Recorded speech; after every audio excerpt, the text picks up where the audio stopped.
नमस्कार, यो हो ग्यालेक्सी प्रदेश न्यूज। सुरुवातमा हेडलाइन्स।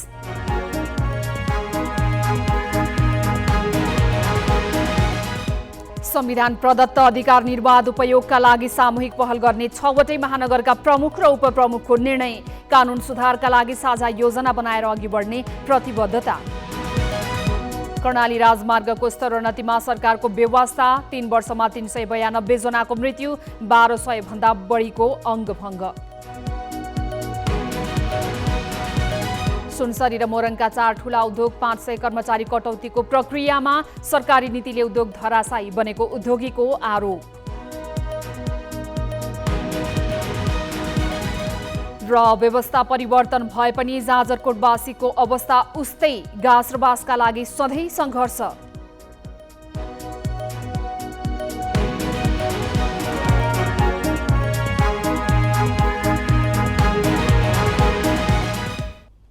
अब न्यूज विस्तारमा। महानगरलाई संविधान प्रदत्त अधिकार सम्पन्न बनाउने विषयमा केन्द्र सरकारसँग सशक्त पहल गर्न देशका 6वटै महानगरपालिका प्रमुख र उपप्रमुख एकमत भएका छन्। पोखरामा सम्पन्न महानगरपालिका प्रमुख, उपप्रमुख र प्रमुख कार्यकारी अधिकृत सहभागी मेट्रोमिट नेपाल सम्मेलनले केन्द्र सरकारसँग अधिकार प्राप्तिका लागि संयुक्त पहल गर्ने निर्णय गरेको हो। सम्मेलनमा स्वायत्त महानगरपालिकाको कार्यमा संघीय सरकारबाट भइरहेको कानुनी अवरोध र चुनौतीका विषयमा गहन छलफल भएको छ। विद्यमान कानुनमा आवश्यक सुधारको पहल गर्नुका साथै साझा योजना बनाएर अघि बढ्ने विषयमा उनीहरू एकमत भएका छन्। त्यस्तै महानगर सञ्चालनको अनुभव प्रदान सहित आवश्यक सहकार्यका विषयमा पनि उनीहरूले छलफल गरेका छन्। कास्कीको एक रिसोर्टमा हिजोदेखि चलेको सम्मेलनमा पोखरा सहित काठमाडौँ, भरतपुर, ललितपुर, वीरगञ्ज र विराटनगर महानगरका प्रमुख, उपप्रमुख र प्रमुख प्रशासकीय अधिकृत गरी 18 जना सहभागी थिए। जोखिमयुक्त मानिएको कर्णाली राजमार्गमा सवारी दुर्घटनामा परि 3 वर्षमा 392 जनाले ज्यान गुमाएका छन्। मृत्यु हुनेमा 16 देखि 40 वर्ष उमेर समूहका धेरै छन्। 2063 देखि सञ्चालनमा आएको राजमार्ग स्तरोन्नति हुन नसक्दा दुर्घटना बढेको हो। यस अवधिमा दुर्घटनामा परि 1200 जना अङ्गभङ्ग भएका छन्। राजमार्गमा सबैभन्दा धेरै मोटरसाइकल दुर्घटना भएका छन्। जोखिमयुक्त सडकमा तीव्र गतिलाई दुर्घटनाको मुख्य कारण मानिएको छ। तीव्र गतिका कारण 539 र यान्त्रिक कारणले 179 वटा दुर्घटना भएको तथ्याङ्क छ। सहकारी संस्थाका सञ्चालकले 40 लाख रुपैयाँ बढी रकम लिएर फरार भएपछि सुनसरीका बचतकर्ताको बिचल्ली भएको छ। 4 वर्ष बित्दा समेत आफूहरूले जम्मा गरेको बचत सहकारीबाट फिर्ता नपाएको भन्दै उनीहरू आन्दोलित बनेका छन्। रकम फिर्ताको माग गर्दै सरकारवाला निकाय धाउँदा हैरान भएकाले आन्दोलनको विकल्प नभएको उनीहरूको भनाइ छ। उनीहरूले पूर्व पश्चिम राजमार्गको भान्टाबारी खण्डमा प्रदर्शन समेत गरेका छन्। भान्टाबारी बचत तथा ऋण सहकारी संस्था लिमिटेडका सञ्चालक 300 भन्दा बढी बचतकर्ताको रकम लिएर फरार भएको बचतकर्ताको दाबी छ। जम्मा गर्दै गर्दा उनीहरू चाहिँ बीचमै ब्याङ्क बन्द गरेर यहाँको लगभग 30-40 लाख रुपियाँ जति लिएर फरार भइसक्यो। अब यिनीहरूको घर जाँदा घरमा भेट्दैनन्, बोलाउँदा आउन मान्दैनन्। अब हामी के गर्नु, कसो गर्नु, कहाँ पुग्दा हाम्रो पैसा, हामीले दुःख गरेर कमाएको पैसा कसरी उपलब्ध हुन्छ?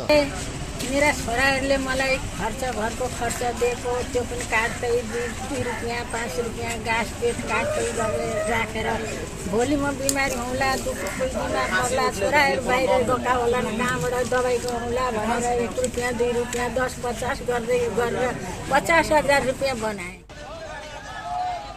सहकारी संस्था सञ्चालक समूहले भने बचतकर्ताबाट सङ्कलित रकम लगानी गरेको हुँदा रकम उठ्न ढिला भएकाले भुक्तानी दिन समस्या परेको बताएको छ। सञ्चालक समितिका अध्यक्ष मनोज यादवले संस्थाले प्रवाह गरेको ऋण र जम्मा गरेको रकमको विषयलाई लिएर बचतकर्तासँग विवाद भएपछि अवस्था असहज बनेको बताए। अब बाँकी न्यूज। देशमा पटक पटक व्यवस्था परिवर्तन भयो, दुखी गरिबको अवस्था भने उस्तै छ। दलहरूको भाषामा गाउँ गाउँमा सिंहदरबार पुग्यो, तर गरिबका लागि त्यो राजनीतिक भाषणमा सीमित छ। गणतन्त्र आएको 1.5 दशक बितिसक्दा पनि बिहान बेलुका के खाने भन्ने चिन्तामै उनीहरूको दिन बित्ने गरेको छ। जाजरकोटको नलगाड नगरपालिकामै त्यस्ता धेरै परिवार बसोबास गर्छन् जसले गाँस र बाँसकै लागि सधैँ सङ्घर्ष गरिरहनु परेको छ। नलगाड नगरपालिकाकी सुनिता विकले भत्किएको घरको भित्तो टाल्न सकेकी छैनन्। छानोले पानी छेक्दैन, बर्खा कसरी कटाउने भन्ने तनावमा छिन् उनी। बाँसको चिन्ता एकातिर छ, के खाने भन्ने पिरलोले उनलाई सधैँ सताउँछ। भारतको खरिखानमा मजदुरी गर्ने क्रममा बिरामी भएर श्रीमानको मृत्यु भएपछि उनको दुर्दशा सुरु भएको हो। समस्या त यो दाजु घर ओर्दैछ, अब बर्खाको दिन के गरी जिन्दगी बिताउने, के गरी बज्ने, यताउताबाट आइरा पहिरा आउँदैछ, घर चुहिरहेछ, घर ओर्दिरहेछ, अनि अब के गरी बस्ने, के गरी बाँच्ने भन्ने समस्या त यही हो नि, अरू के समस्या। खानालाई छैन, अनि बस्नलाई बास छैन, खानालाई गाँस छैन, समस्या त यही भइगयो। अनि नलगाडकै ससिराम महरको परिवार पनि यस्तै पीडाबाट गुज्रिरहेको छ। मजदुरीका लागि भारत गएका महर फर्किने क्रममा हिम पहिरोमा परे। हातका औँला र देब्रे खुट्टा गुम्यो। अङ्गभङ्ग भएपछि उनका सङ्कटका दिन सुरु भए। के गर्ने, हामी त अब यस्तै भात गएर कमाइन खाने मान्छ। अब सबै सरारो पनि हात कुट्न गयो, आम्लो पनि हात कुट्न गयो, बस्न हामी मागेर भिख मागेर हामी खान्छौँ। के गर्नु हामी सब यस्तै हो। हाम्रो गर्नु गाह्रो छ हामीलाई। कहाली लाग्दो जीवन निर्वाह गरिरहेकी अर्की नलगाडवासी हुन् ल्वाङमिनी महर, जसले पेटमा अन्नको गेडो नपरी धेरै रात बिताएकी छन्। आफ्ना पीडा सुनाउन समेत सक्दिनन् उनी। ज्वाइँ पनि अफगा दुइटै ज्वाइँ अफगा ज्वाइँले पनि आउन जान पाउनु हामीलाई हेरौँ, त्यो पनि मलाई समस्या छ सर। के गरी 3 काटी खाउँ, कसरी रात काटी खाउँ, राति हुनेछ, मलाई दिन हुनेछ। गरिदिने मान्छे छैन, काटिदिने मान्छे छैन, भैया जिम्मेदार पनि लगाइदिने मान्छे नै। घाटा काटे हालिया छ, बाटा बाटी हालिया छ, के गरौँ। सुनिता, ससिराम र ल्वाङमिनीका अनुहारले मात्रै पनि जाजरकोटका दुःख बोल्छन्, तर उनीहरूका हार गुहारमा पनि मलम लगाउने कोही छैन। सबैभन्दा नजिकको स्थानीय सरकारले पनि उनीहरूलाई हेर्दैन। दुखी गरिबको अवस्थामा कुनै परिवर्तन नल्याउने यो व्यवस्थालाई उनीहरूको विपन्नताले सधैँ गिज्याइरहेको आभास हुन्छ। ग्यालेक्सी फोकेका लागि जाजरकोटबाट पदम केसीको रिपोर्ट। बजेट नीतिका कारण उद्योग सञ्चालन गर्न नसक्ने भन्दै सुनसरी मोरङ औद्योगिक करिडरका उद्योगले धमाधम कामदार कटौती गर्न थालेका छन्। श्रम तथा रोजगार कार्यालय विराटनगरका अनुसार करिडरका 500 भन्दा बढी मजदुर तथा कर्मचारीले चालु आर्थिक वर्षको सुरुवातमा नै रोजगारी गुमाउने भएका छन्। सरकारको नयाँ बजेट नीतिमा करको दर पुनरावलोकनको माग गर्दै आएका उद्योगीले आफ्नो माग सुनवाई नभएपछि अन्ततः कामदार कटौतीको विकल्प रोजेका छन्। कामदार कटौती गर्नेमा सुनसरी मोरङ औद्योगिक करिडोरका सेनिटरी प्याड, वनस्पति तेल र जीआई वायरमा आधारित उद्योगहरू बढी छन्। करिडोरका 4 ठूला उद्योगले श्रम तथा रोजगार कार्यालय विराटनगरमा निवेदन दर्ता गराएर 500 भन्दा बढी मजदुर र कर्मचारी कटौती गरेका हुन्। भदौ 5 गतेदेखि कामदार कटौती गर्ने 150 को सङ्ख्या भनेर सूचना निकालिएको छ। त्यस्तै गरेर अर्को हुलास वायर छ, हुलास वायरले पनि 2 चोटि गरेर 92 जना कटौती गर्ने भनेको छ। मिति तोकेको छैन। सर्भाइभ कसरी गर्नु, तपाईँको 5 वर्ष 10 वर्ष 20 वर्ष स्किम कुनै किसिमको तपाईँको स्ट्राटेजी होला। त्यस अन्तर्गत तपाईँलाई सरकारको नीतिको कारणले गर्दाखेरि तपाईँलाई अब मजदुर प्रत्यक्ष मार पर्छ या कामदार कटौती भन्ने कुरा यो चाहिँ तपाईँलाई एउटा रोग लागेको छ, अर्को दबाई खानु जस्तै नै हो। सरकारले चालु आर्थिक वर्षको बजेट मार्फत स्टिल तथा वायर उद्योगले प्रयोग गर्ने कच्चा पदार्थ एमएस रड आयातमा भन्सार दर र अन्तशुल्क बढाएको छ। पहिले 5% लाग्दै आएको भन्सार महसुल बढेर 10% पुर्याइएको छ। अन्तशुल्क पनि प्रति मेट्रिक टन 2500 बाट बढाएर 4500 पुर्याइएको छ। यसअघि गत जेठ 22 गते भारत सरकारले पनि आफ्नो मुलुकमा फलामजन्य सामग्रीको बढ्दो मूल्य नियन्त्रण गर्न पहिलो पटक कच्चा पदार्थ एमएस वायर रडको निर्यातमा 15% अन्तशुल्क लगाएको थियो। यस्ता वस्तुमा भन्सार तथा अन्तशुल्क बढाएर स्वदेशी उद्योगलाई धराशायी बनाउने वातावरण सरकारले नै सिर्जना गरेको उद्योगीहरूको भनाइ छ। प्रोडक्सन पोसिबल नै छैन, इट इज इम्पोसिबल। तपाईँ आफै सोच्नु न, तपाईँ एउटा उपभोक्ता हो, तपाईँ आफ्नो कस्टमर हुनुहुन्छ, तपाईँलाई तार चाहिन्छ। 15 रुपियाँ किलोको फरक भयो भने तपाईँले मेरो माल लिनुहुन्छ? लिनुहुन्न नि, किन लिनुहुन्छ? 15 रुपियाँ किलो भनेको त धेरै ठुलो फरक भयो। त हामीले किन फ्याक्ट्री चलाउने? हामी त मटेरियल सकिन बित्तिकै हामी फ्याक्ट्री बन्द गर्छौँ। ताला चाबी लिएर म आफै जान्छु सिंहदरबारमा अर्थमन्त्रीज्यूलाई बुझाउनको लागि। किनकि हाम्रो उद्योगै बन्द भइसकेपछि म त कता कता हेर्ने म। बजेट परिमार्जन गर्न आश्वासन दिएर सरकारले उद्योगीहरूको पहिलो र दोस्रो चरणको आन्दोलन स्थगित गराएको थियो। बजेटका कारण प्रत्यक्ष मारमा परेका देशका 3 थरीका 200 भन्दा बढी उद्योग बन्द हुने अवस्थामा पुगेपछि झण्डै 10,000 भन्दा बढी कामदारले रोजगारी गुमाउनु पर्ने स्थिति देखिएको छ। ग्यालेक्सी फोकेका लागि क्यामेरामा पारस चौधरीका साथ विराटनगरबाट राजु पौडेलको रिपोर्ट। बागलुङ ढोरपाटन नगरपालिकामा 9 वर्ष अघि सुरु भएको खानेपानी आयोजना अझै सम्पन्न भएको छैन। एक घर एक धारा अभियान अन्तर्गत 2070 सालदेखि थालिएको आयोजना अझै नसकिँदा स्थानीयले वर्षायाममा समेत खानेपानीको समस्या झेल्नु परेको छ। धारा भने हरेक घरमा बनेका छन्। पारिपत्ति झन् खोलाकै खान्थे, पाइप पनि थिएन, तर अहिले चाहिँ सब कम्प्लिट भयो, पानी आइसक्यो। यता चाहिँ धारा बनेको छ, धारा लगभग 6 महिनादेखि अगाडिदेखि बनेको, तर पानी खाने आउनेको केही स्वर खबरै छैन। यता माथितिर डेम एउटा बनिसकेको छ, अर्को डेम पनि बन्ने खै अहिले सुरु भएको छ भन्छन्, तर सुरु भएको छैन केही थाहा छैन। लगभग अब अहिले चाहिँ यति त पानी चाहिँ हामी दिन कतैरहेछ। सबै तौलमा अगाडिदेखि 1-2 वर्षदेखि आयो, यो लास्ट भयो कि अझ अहिलेसम्म पानी आएको छैन।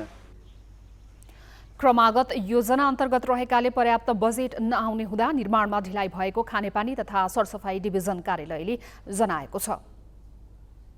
एक धारा अभियानको रूपमा खानेपानी योजना सञ्चालन भएको छ र त्यसमा अब क्रमागत योजना छ। करिब 7 करोडको लागत थियो त्यसको सुरुको लागत।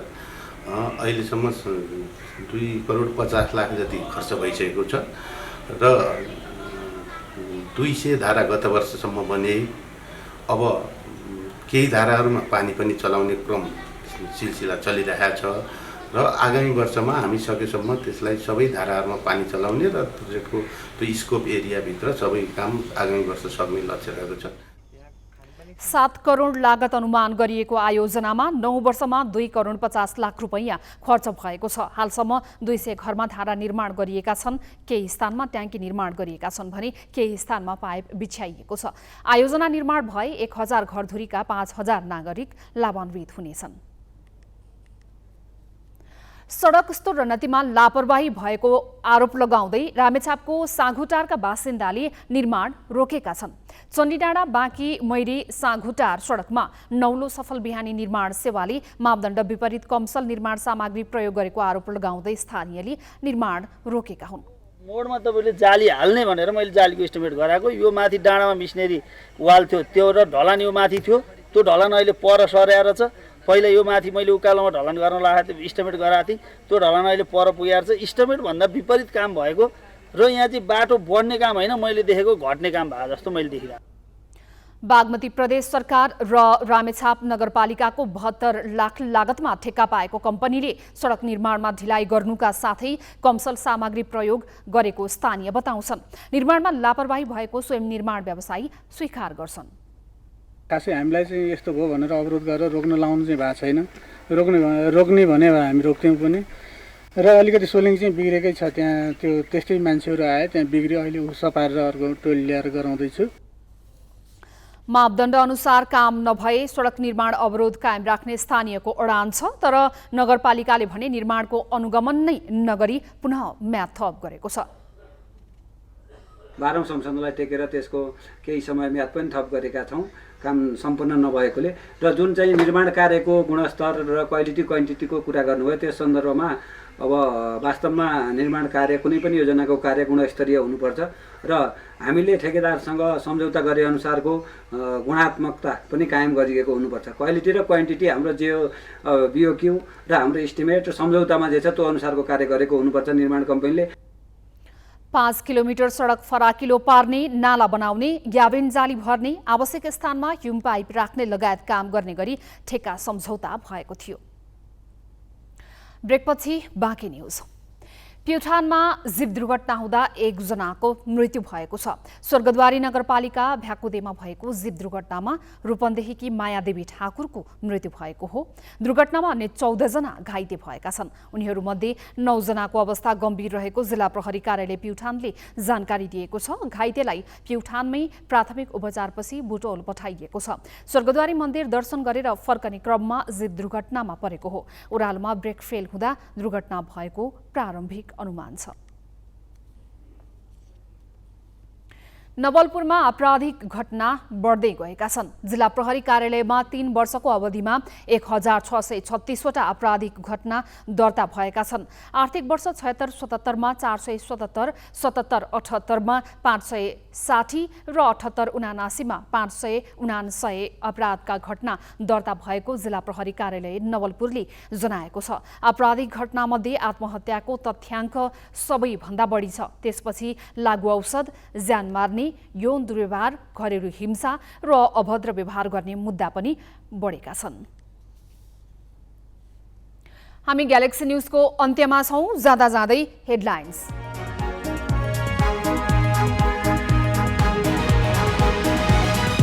संविधान प्रदत्त अधिकार निर्वाध उपयोगका लागि सामूहिक पहल गर्ने 6वटै महानगरका प्रमुख र उपप्रमुखको निर्णय।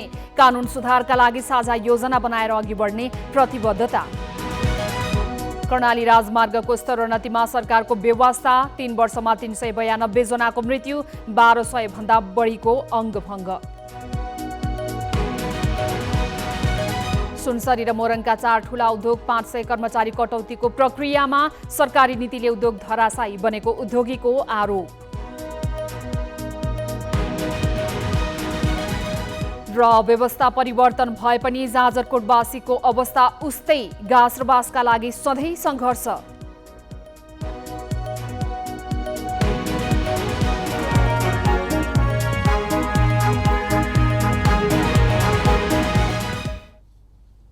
ग्यालेक्सी प्रदेश न्यूज अहिलेलाई सकियो। राति 8 बजे न्यूज आवर लिएर आउनेछौँ। नमस्ते।